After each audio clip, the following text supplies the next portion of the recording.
What up, y'all? Welcome to the J&O Show. What we talk about. Michelle Obama drops facts about what happens when you start talking about family planning and the fact that this information is not readily available for everybody. Yes. Stay to the end when she really starts to get to the nitty gritty about what you need to do and what you need to figure out when it comes to planning to have children. I ain't even gonna cap, bruh. She killed it. She dropped bars. Yeah. Roll clip. Because of life. You had some pregnancy struggles. Yes. And I've spoken to many women on this show who have been through similar pregnancy struggles. And it's something that it's actually a big conversation in my life at the moment, but also just some of my friends in my life around trying to get pregnant and the IVF journey which you went on. Mm-hmm. What do women who are struggling need to understand? And how did you feel when you were contemplating the IVF journey and when you started to have struggles conceiving without IVF? No, it's the thing, because we don't talk about our bodies and women's health, and there's just not a lot of conversation about marriage or pregnancy or any of this. Our parents don't talk about it. Their parents before them don't talk about it, right? So you imagine your life as you're checking boxes. I'm waiting, I've delayed having kids, I found the love of my life, and now I'm gonna get pregnant. And no one tells you that there is really a biological clock. Like, that's not false, We have partner in pot. I just wanted people to hear that from somebody. Number one, that they would listen to. Number two, that Maybe. That somebody who probably has more credibility than y'all think we do. Yep. Because we've looked into this stuff, but it doesn't matter. It doesn't matter. What we say doesn't matter. It doesn't matter what you think. Nope. If you want to go out and have your career and you're going to wait until you're 47 to have kids, you can do that because you're a woman. What? You're strong and independent. Yep. You can do whatever you want to. Yes. Doesn't matter what biology says. Nope. And you're special. That's right. You're part of the 0.1% of people that can have a kid at 58 years old. Well, now it makes sense. And then when you turn 67, you can have your second kid, and there's nothing that anybody can do to stop it. No. Not even God, your body, biology, or anything else. Well, that sounds reasonable enough. You can do whatever you want to, whenever you want to, and nobody can stop you. Yeah, of course.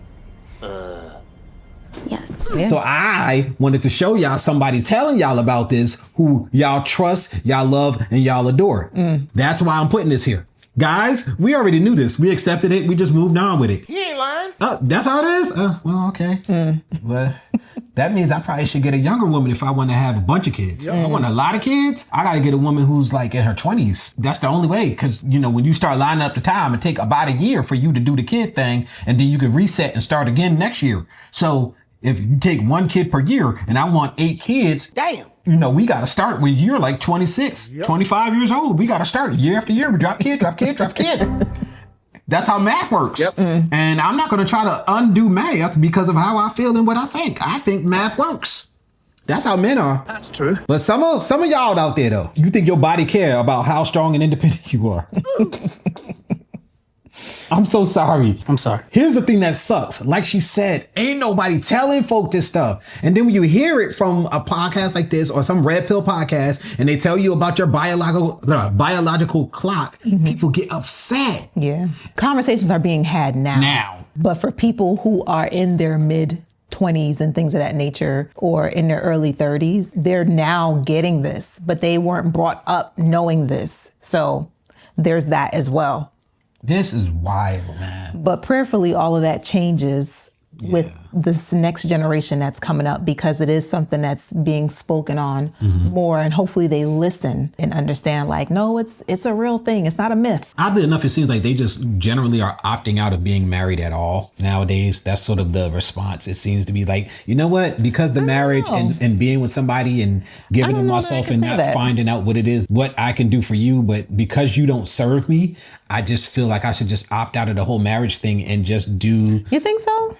Well, statistically, we're having the less lowest rates of people getting married. So it's definitely a thing where people are just opting out of being married. It doesn't look good. But they're not opting out of actually like being in a relationship. And that's the... Well, yeah, they're just choosing to have a type of relationship that fails more often than marriage. Bad idea. I'm like, to me, that's dumb. That's dumb. Like... No, I'm for real. Anton, Bruh. you got to hold on. You're so dumb. Oh my Like, gosh.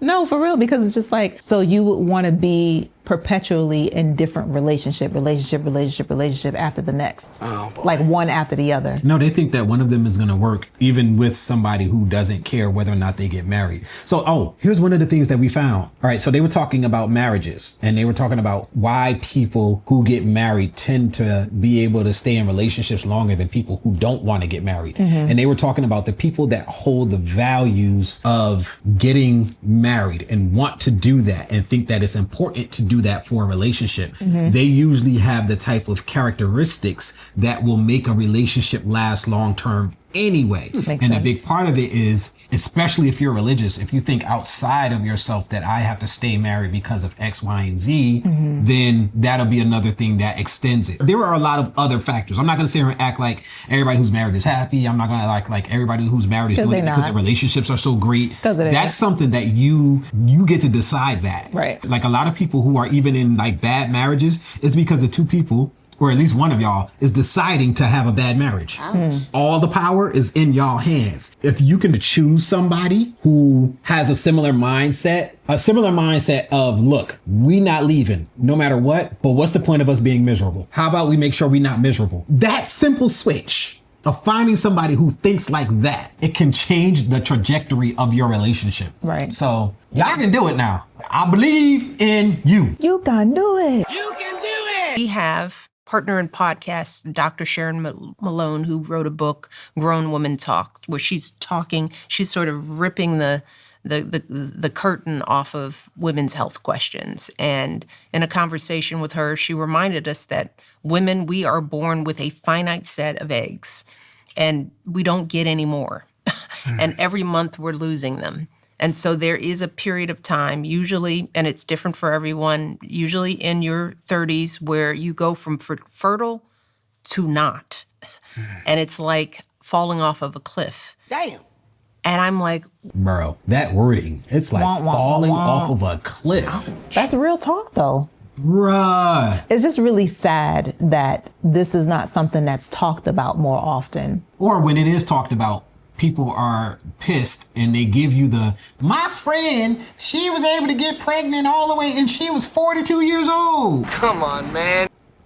That's great. God bless them. Yeah, I'm happy that she's in that 1%, but you might not be. Yeah.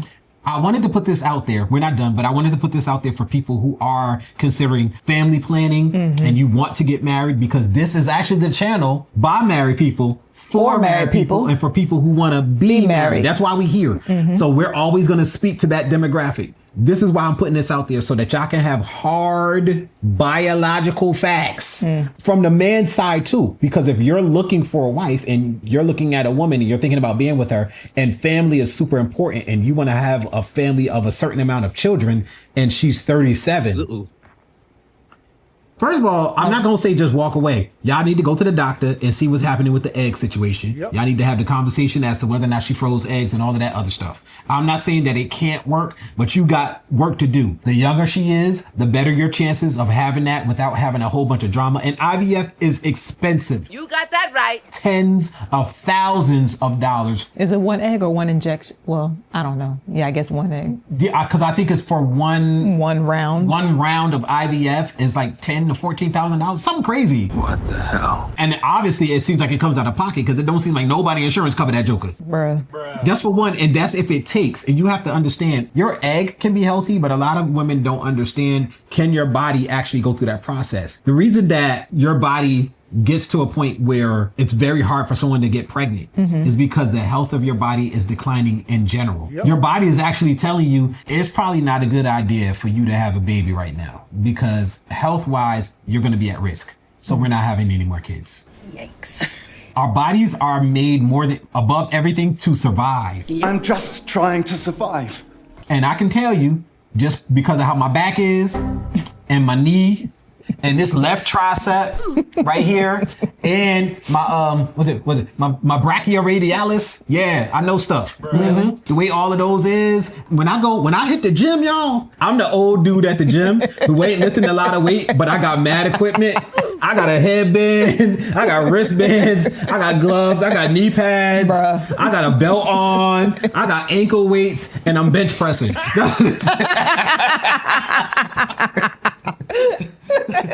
And I found out a lot of older people do that, not because they trying to look a certain way, because everything hurts, but you gotta go to the gym. They're trying to protect stuff. They trying to protect stuff from falling apart. I'm like, why didn't anybody tell me this? I know. It's Why crazy. weren't people talking about this? So by the time we started really trying, which worked perfectly for our careers and maturing and having everything set, right? Because that's what we're trying to get everything set. Unlike our parents who, had us, we lived in a little bitty apartment, one income. Our generation, we're worrying about, I want everything set. I guarantee you have things way more set than any of our parents had before they started having kids. But we're waiting for everything to be perfect, no friction. We don't want any friction, right? And while we're waiting for our lives to be perfect, that biological clock is ticking. So you start trying and it's not working. That's when you go to the doctor and they tell you, oh, you're running out of eggs. This is normal. I mean, you're going to have trouble getting pregnant. And so try a little bit. And then now it's time for IVF. If you can afford it, which it wasn't covered by insurance at the time. So, it's just a shock to the system. And as people who like learning and like knowledge, you really sort of feel gypped. Yeah. that you feel hoodwinked. Bamboozled, Let us stray. run amok, and flat out deceived. All right, so look, I wasn't putting this out here just to beat up on feminists and modern women. I want y'all to have the information to make An the educated decision based on what it is you want. If you don't want kids, you ain't got to worry about this. Right. Nope. If you don't want to get married, this ain't the conversation for you. Nope. If you want to go out there, be a boss, become a CEO, kill it, and you want to make $500,000 every month, you do you. I have no problems with it. Go, have fun. What I don't like is when women who want that try to convince women who want families that they shouldn't want families and a husband. It's people like you. And then they fill their head with all of this hatred and anger towards men, the institution of marriage, the idea of having children. And then when women get 35, 37 years old, they're sad and depressed because they don't have the kids and the husband that they wanted the whole time, but they were too busy listening to the modern dribble coming out of all of these people's mouths instead of thinking for themselves, what do I really want?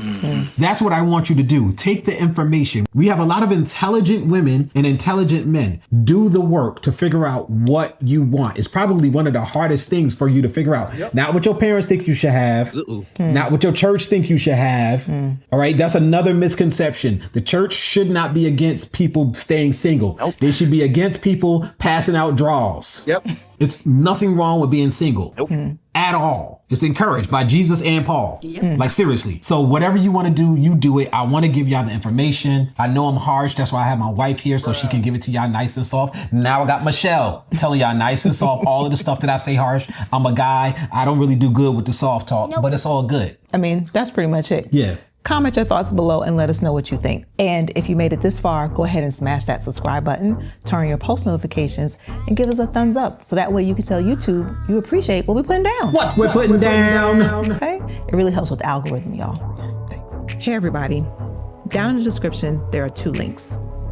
One is to a GoFundMe, and the other one is to a video that explains what the GoFundMe is for.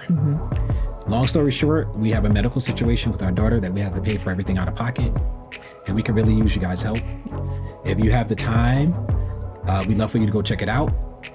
If you have the money, the funds, we'd love for you guys to help. If not, maybe you could send a link to somebody else who can help. We thank you for your time. Thank you. Press the out button.